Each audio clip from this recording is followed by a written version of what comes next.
Terus siap. Semangat meh. Ojo lali. Terus berat.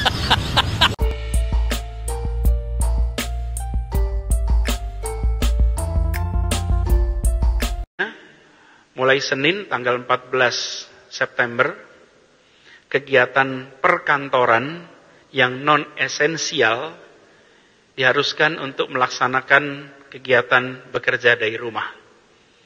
Bukan kegiatan usahanya yang berhenti, tapi bekerja di kantornya yang ditiadakan. Kegiatan usaha jalan terus, kegiatan kantor jalan terus, tapi perkantoran di gedungnya yang tidak diizinkan untuk beroperasi. Akan ada 11 bidang esensial yang boleh tetap berjalan dengan operasi minimal. Jadi tidak boleh beroperasi seperti biasa, tapi dikurangi.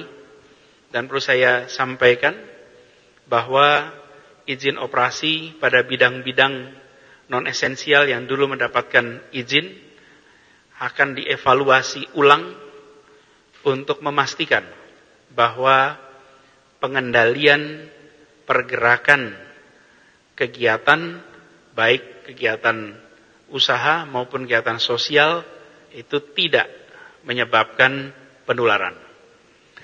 Lalu seluruh tempat hiburan akan ditutup. Kegiatan yang dikelola oleh Pemprov DKI seperti Ragunan, Monas, Ancol, taman-taman kota, dan kegiatan belajar tetap berlangsung di rumah seperti yang sudah berlangsung selama ini. Kegiatan usaha makanan, rumah makan, restoran, kafe, diperbolehkan untuk tetap beroperasi, tetapi tidak diperbolehkan untuk menerima pengunjung makan di lokasi. Jadi pesanan diambil, pesanan diantar, tapi tidak makan di lokasi, karena kita menemukan di tempat-tempat inilah terjadi interaksi yang mengantarkan pada penularan. Khusus untuk tempat ibadah akan ada sedikit penyesuaian.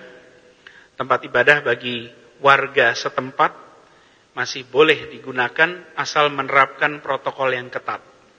Artinya, rumah ibadah raya yang jamaahnya datang dari mana-mana, bukan dari lokasi setempat seperti masjid raya, tidak dibolehkan untuk dibuka, harus tutup.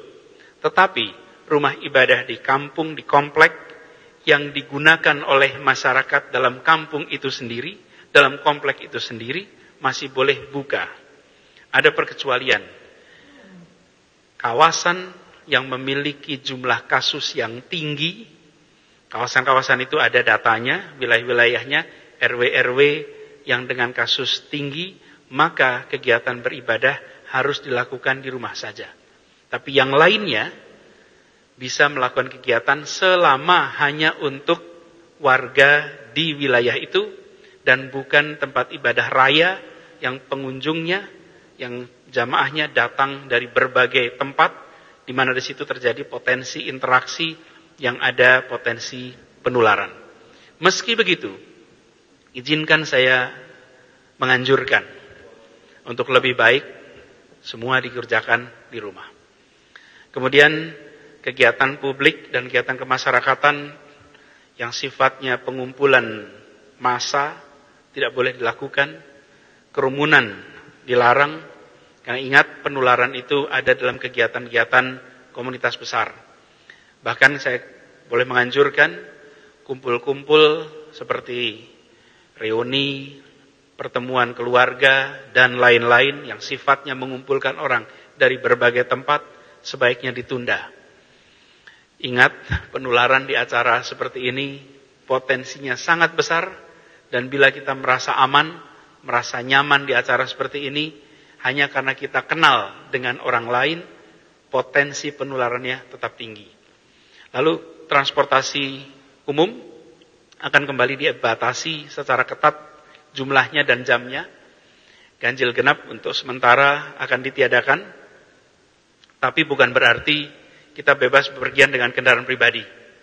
Pesannya jelas, saat ini kondisi darurat, lebih darurat daripada awal wabah dahulu, maka jangan keluar rumah bila tidak terpaksa. Tetap saja di rumah dan jangan keluar dari Jakarta bila tidak ada kebutuhan yang mendesak. Nah, tentu mungkin ada pertanyaan bagaimana dengan pergerakan orang keluar masuk Jakarta. Idealnya tentu saja kita bisa membatasi pergerakan keluar masuk Jakarta hingga minimal. Tapi dalam kenyataannya ini tidak mudah untuk ditegakkan hanya oleh Jakarta saja. Ini butuh koordinasi